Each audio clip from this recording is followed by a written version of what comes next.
তাহলে কাকা একটা কাম করো, 10,000 টাকা এখন দাও আর 10,000 টাকা পরে দিও নি।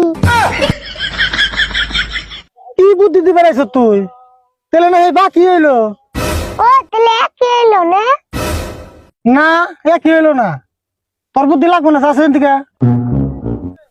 রাগ করো কে? আরো বুদ্ধি তো আমার কাছে আছে। তোর বুদ্ধি আরো আছে? আচ্ছা কসে তোর বুদ্ধি আগে শুনে নি ক, আজকে তোর বুদ্ধি শুনুন ক। তোমার টানে হান 10,000 টাকা আছে না? হ্যাঁ আছে। ও 10,000 টাকা আমার টান দাও, ওটা স্টার্ট করে আনি, তারপর সে 20,000 উনি। তোর কিনা বুদ্ধি না? অনেক আসছে কিনা বুদ্ধি? এত বুদ্ধি না তুই রাইতে ঘুম পারিস কেন না? আমি রাত্রে হেমলেট পিন্দা হয়, নলে আমার রাত্রে তো ঘুমায় না।